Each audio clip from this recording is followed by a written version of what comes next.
Pirimeer Liigii Ingilaandii torban torbaffaatiin guyyaa sanbataa sa'aatii 8 walakkaa irraa eegaluun gaggeeffameen Liverpool gara Selhurst Paarkii deemuun goolii Diyaagoo Jootaa boqonnaa dura kubbaa Koodii Gaakpoon kenneef daqiiqaa 9ffaa irratti galcheen goolii 1-2dhaan injifatee dursummaa liigichaa cimsate. Gama Paalaasiin Daani'eel Munoozii daqiiqaa 16ffaa irratti miidhamee dirree irraa yoo bahu Liverpool jalaayis balbala eegan isaanii Alisaan Beekaar daqiiqaa 78ffaa irratti miidhamee dirreedhaa bahe. Miidhamni Alisaan cimaa ta'uu akka danda'u leenjisaa Arne Sloot himan. Tapha guyyaa sanbataa irratti goolii eegaa kana miidhaan irra gahe kan torbee 2 duraa irra gaheen akka wal fakkaatu ibsameera. Leenjisaan Arne Sloot Alisaan Beekaar sababa miidhamni irra gaheen ji'a tokkoof tapha irraa fagaachuu akka malu yaada kennan. Diyaagoo Jootaan Pirimeer Liigiidhaan tapha 100ffaa isaa Liverpooliif taphatee galchii injifannoo liivee labsituu lakkoofsisuun kabajate. Miidhama Alisaan Beekaariin booda karra eegan lammii Cheek Jaaroos jijjiiramee seenuun tapha isaa jalqabaa Liverpooliif taphateen injifannoon eegaleera. Seenaa Liverpool keessatti leenjisaan taphoota 10 jalqabaa keessaa 9 injifatee Arne Sloot qofa. Akkasumas Arne Sloot leenjisaa Liverpool jalqabaa Pirimeer Liigiidhaan taphoota dirreen alaa kan jalqabaa 4 injifate ta'eera. Liverpool bara kana leenjisaa Arne Sloot jalatti ga'umsa gaariin imalaa jira. Pirimeer Liigiidhaan taphoota 7 keessaa 6 mo'achuun 1 qofa mo'ame. Goolii 13 galchuun 2 qofa keessummeesse. Bara kana Pirimeer Liigiidhaan kilabni hanga Liverpool taphoota hedduu 6 injifatee hin jiru. Akkasumas kilabni goolii 2 qofti itti galee liivee malee hin jiru. Walumaa galatti Liverpool taphoota 7 irraa qabxii 18 walitti qabachuun akkuma mataa liigichaa gubbaa qubateen itti fufuu danda'ee jira. Taphichaan booda dursaan taphattoota Liverpool Virgil van Dijk ga'umsa agarsiisanitti akka hin gammannee fi ga'umsa amma irra jiran kanaaf fooyyessaa deemuun gabatee liigichaa dursaa akka itti fufan dubbate. Van Dijk itti dabaluun namoonni ilaalcha gadaanaa nuuf qabanii fi nuti keessanii ilaaluu barbaadan ni jiru.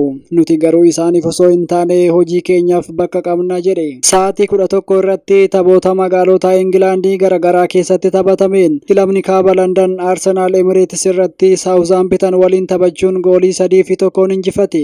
Daqiiqaa 55ffaa irratti Kaameroon Arker Southampton yoo dursa qabachiisu turtii daqiiqaa 3 booda daqiiqaa 58ffaa irratti Kai Havertz kubbaa Bukaayoo Saakan mijeessee kenneef gara goolitti geeddaruun wal qixxeesse. Gooliiwwan hafan dhukaaftotaaf Gabriel Jesuusin geeddaramee gara dirree kan seenee Maartineliin daqiiqaa 68ffaa fi Bukaayoo Saakan daqiiqaa 88ffaa irratti galchan. Bukaayoo Saakan bara dorgommii kana guyyaa sanbataa dabalatee kubbaawwan 7 mijeessee laachuudhaan kubbaa 2 immoo gara goolitti geeddaruudhaan ga'umsa addaa agarsiisaa jira. Arsenaal kilaba Pirimeer Liigii Ingilaandii taphoota hedduu dirree isaa irratti injifatee lammaffaas ta'ee jira. Manchester United taphoota 428 dirree isaa irratti injifachuun yoo dursu, Arsenaal immoo taphoota 200 dirree ofii irratti injifachuun itti aana. Brentfordis goolii 5 fi 3 Wolves yoo injifatu, Brentford qabxii 10 sadarkaa 9ffaa akkasumas Wolves bara kana ga'umsa gadaanaa agarsiisaa taphoota 7 taphate keessaa 6 injifatamee 1 walqixa bahee qabxii 1 sadarkaa dhumaa irratti argama. Leicester Cityn Bournemouth simatee goolii 1-2dhaan injifate. Gareen Pep Guardiola Manchester Cityn Fulham waliin taphatee goolii 3-2 injifate. Gooliiwwan Maatiyoo Kovacic 2 fi Jeremy Dokun galchaniin Manchester Cityn yoo injifatee bahu, gooliiwwan 2 Fulham immoo Andres Pereira fi Rodrigo Munistu galcheef. Taphichaan booda Maatiyoo Kovacic Fulham akka cimanii dhiyaatanii fi carraa walqixa bahuu uumanii turan. Garuu Ederson balbala eegaa irraa waan qabnuuf injifannee baanii jedhe. Itti dabaluunis Rodri bakka bu'uun baay'ee ulfaata. Inni taphataa cimaa addunyaa kanaati. Akka gareetti yoo bakka isa buune malee akka dhuunfatti bakka bu'uuf ni ulfaata. Gooliin 2ffaan lakkoofsisee Rodriidhaaf naaf haa taatu. Akka dafee fayyee gara dirreetti deebi'uu abdiin qaba jedhe. West Ham United Ipswich Town waliin taphachuun goolii bal'aa 4-1 yoo injifatu. Tapha sa'aatii 1 walakkaa irratti Everton Goodison Park irratti Newcastle simateen goolii malee duwwaadhaan walqixa bahan.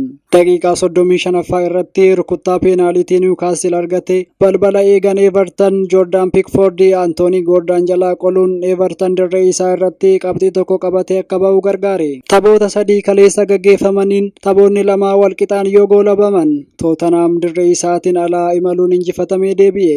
Tapha sa'aatii wal fakkaataa irratti taphatameen Aston Villa Manchester United waliin 0-0dhaan akkasumas Chelsea Nottingham Forest waliin 1-1 wal qixa bahan. Tapha eegamaa fi tapha cimaa torbee kanaa Villa Park irratti Aston Villa fi Manchester United walitti fideen goolii malee wal qixa bahuun qabxii tokko qooddatan. Taphichi hiree Ten Hag murteessaa jedhamuun isaa akka sirriitti eegamu taasisee ture. Manchester United taphoota liigii 7 taphatee booda seenaa Premier League Ingiliz keessatti qabxii gadaanaa galmeessee jira. Seenaa isaanii keessatti Manchester taphoota Premier League Ingiliz jalqabaa 7 irraa qabxii 8 qofaa walitti qabachuun yeroo jalqabaatiif Manchester United bara kana Premier League Ingiliz keessatti goolii 5 qofa galche. Barichaan Southampton qofatu Manchester United gadi liigii kana keessatti goolii muraasa lakkoofsise. Leenjisaa olaanaa Manchester United Erik ten Hag tapha booda yeroo hunda abbootii qabeenyaa kilabichaa waliin akka haasa'u dubbate. Leenjisaan Erik ten Hag yeroo hunda abbootii qabeenya kilabichaa waliin nan haasa'a. Hundi keenya walii galteerra jirra jedheera. Hundi keenya karoora yeroo dheeraa karoora itti fufiinsa qabu ta'uu ni beekna jechuun leenjisaan Erik ten Hag waa'ee garee kanaa dubbate. Tapha kaleessa Aston Villa waliin taasisaniin wal madaalaa jechuun kan ibse leenjisaan kun carraa goolii galchuu tokko uumneerra jedheera.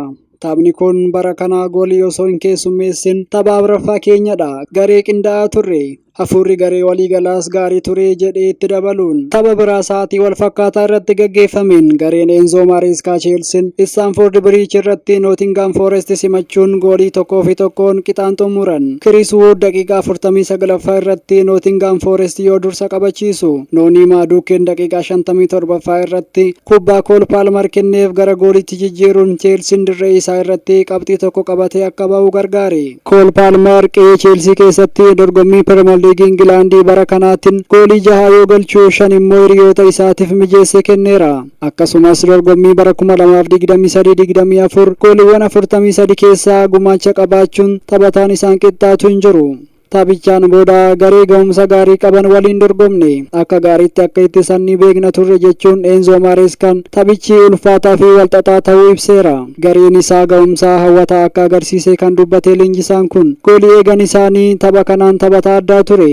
Carraa goolii hedduu uumne injifannoon nuuf mala ture jedhe. Tapha kan biraa taphatameen Brighton duubaa ka'uun Tottenham injifate. Tottenham gooliiwwan Biraannaa Joonsanii fi James Madison galchaniin dursaa boqonnaa kan bahee yoo ta'u, boqonnaa deebii goolota Yankuba Minte, Jorginho Rasteri fi Dani Welbeck galchaniin duubaa ka'uun goolii 3 fi 2 injifatan. Tapha kan biraa taphatameen Brighton duubaa ka'uun Tottenham injifate. Tottenham gooliiwwan Biraannaa Joonsanii fi James Madison galchaniin dursaa boqonnaa kan bahee yoo ta'u, boqonnaa deebii goolota Yankuba Minte, Jorginho Rasteri fi Dani Welbeck galchaniin duubaa ka'uun goolii 3 fi 2 injifatan. Gabatee Premier League Ingilandi hanga ammaatiin Liverpool taphoota 7 irraa qabxii 18 walitti qabatee yoo dursu, Manchester City fi Arsenal qabxii 17 garaagarummaa gooliitii wal caalanii sadarkaa 2ffaa fi 3ffaa irra yoo ta'an, Chelsea fi Aston Villanis qabxii 14 walitti qabatanii sadarkaa 4ffaa fi 5ffaa irratti argamu. Goolii hedduu galchuutinis Erling Haaland gooliiwwan 10 Manchester City irraa yoo dursu, Cole Palmer Chelsea irraa goolii 6 sadarkaa 2ffaa akkasumas Brahim Mbeumo Brentford irraa gooluma 6 sadarkaa 3ffaa irratti argama.